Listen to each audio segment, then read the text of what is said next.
voice coaching at Peach Jam. You've had, I don't know, 1 week or so to kind of absorb it. What's, your initial thoughts on joining the Warriors? I'm excited. I think Steph said it too. I even said it when it happened. It's going to take some getting used to, you know what I mean? But I'm excited, man. I been talked to just about everybody, you know what I mean? So I'm excited to get going.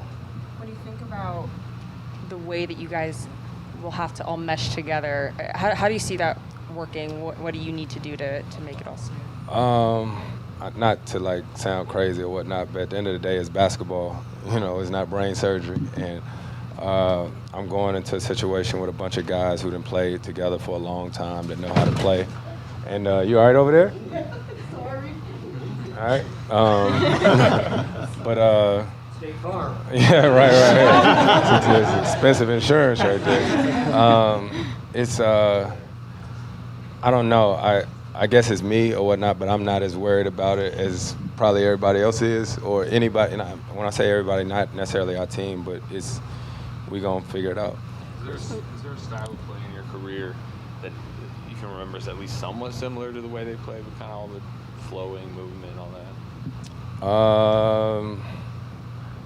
I don't know. You know, I mean, I've never played with, you know, all these different types of players. You know what I mean? So that's the situation. That's what happens. I don't think there's any team in the league that's the same. When I got to Phoenix, I had never played with a player like Devin Booker, right? J.J. Redick was a lot different, you know, in the way he shot coming off screen. Steph has the ability to create his own shot. Clay dropped, I forgot how many points with a few dribbles, you know what I'm saying? Exactly, you know what I'm saying? Draymond, the way that he can create shots for other players. So, yeah, like I said, luckily it's basketball, and I know a little bit about the game. Following up on that, I mean, presumably you'd be coming off the bench playing with a second unit that's a lot younger than the Warriors of the past have been with J.K. and Moses. Just what do you think of their depth, their bench players that you might be playing alongside? You coaching? Oh, okay. Well, I don't know what the situation is going to be yet. You know what I mean? So I think that'll be for us to figure out once we get going. You've never come off the bench in your entire career. Is that something that you'd be willing to do? Like I said, it'll be a conversation for us when camp starts or whatnot. But me and Steve have talked or whatnot. But you know, that ain't something that you'd be like, "What up, man? Where you starting? You coming off the?" You know what I mean? So I think we'll figure all that stuff out in camp. Chris, you've never been afraid to throw that lob pass throughout your career. What do you think about the lob threats on this Warriors roster, whether it's Jonathan Kuminga or, you know, one of the rookies that just came in? I don't know. I'll tell you the truth. Like, I honestly play basketball. You know what I mean? I don't ever go into a play saying, "Oh, here come this lob, here come this bounce pass." Some of the purest players of this game, you react. You know what I mean? So. Like, not trying to be disrespectful, but I don't go into a game saying I want to see how many lobs I can get. You know, at the end of the day, is who can score the most points. I'm sure you probably feel it, but a lot of Warriors fans are like, we can't believe Chris Paul.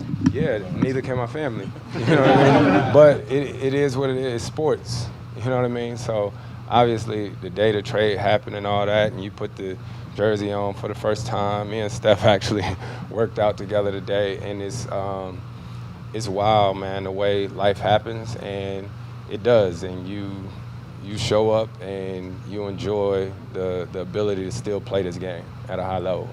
You've had so many battles against them over the years. How has your relationship evolved with Clay, Steph, and Draymond over the years? What you mean?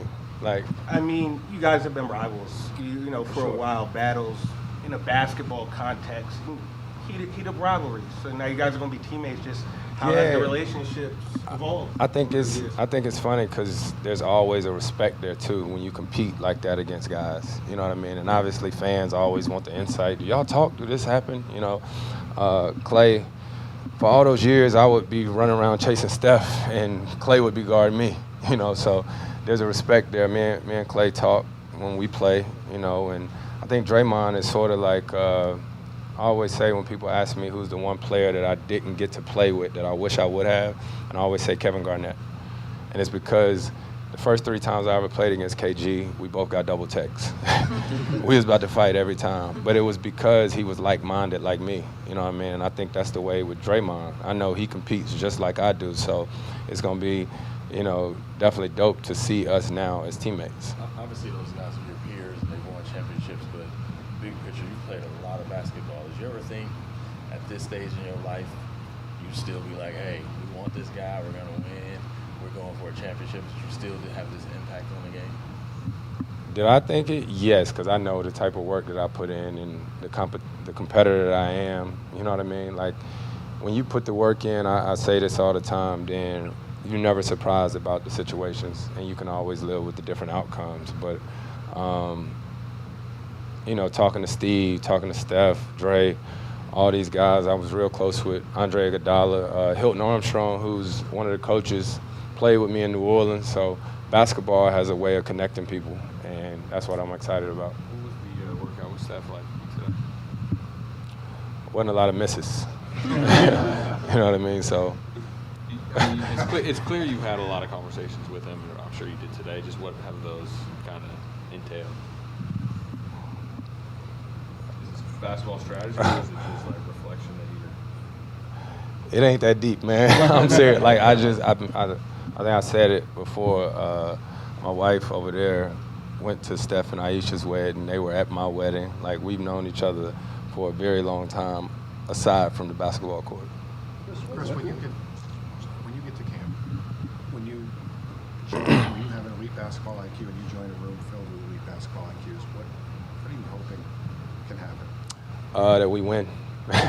I mean, I've been fortunate enough to play on 3 USA teams, 06, 08, 2012. So, you know, and it's high IQ basketball, guys that play off reads or whatnot. And what you learn is you figure it out. Everybody don't have the answers right now.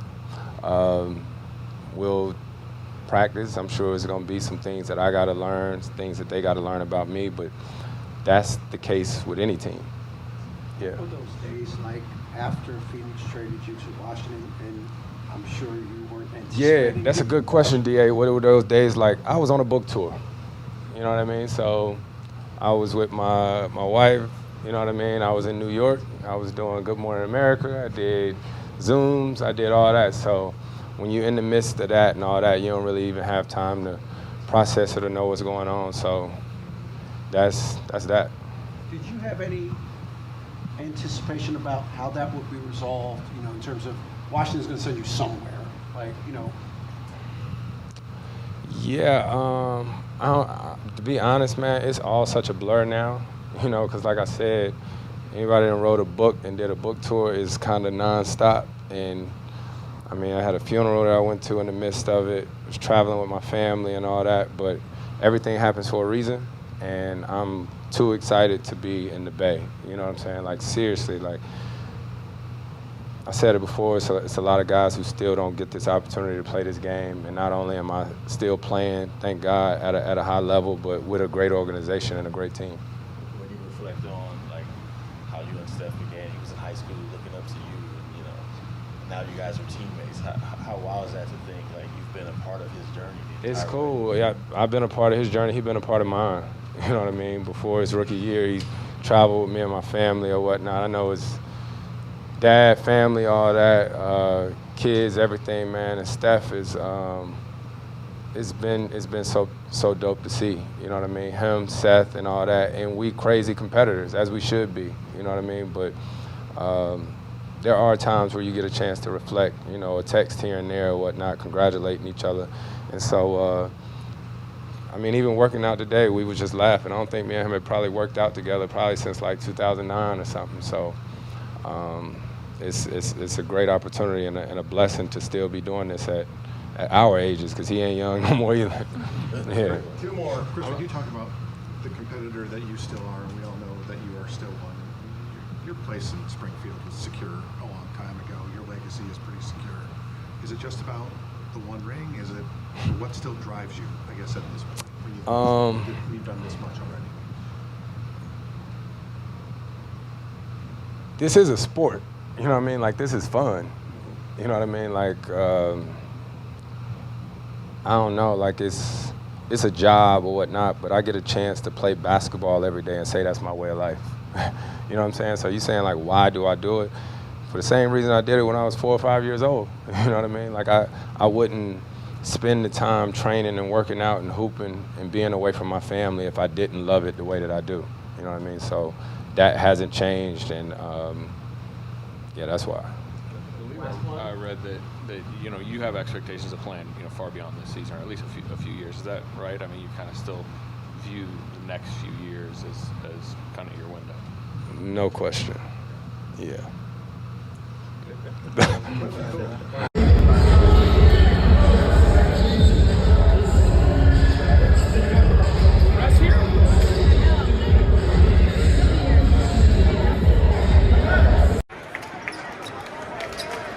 Time out on the court.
Here comes an opponent closing the gap.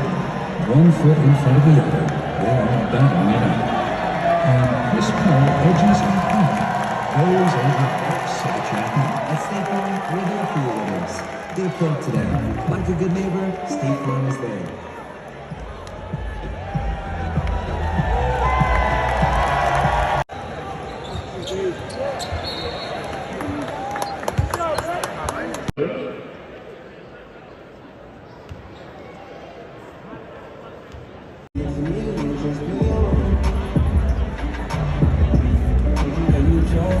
Sana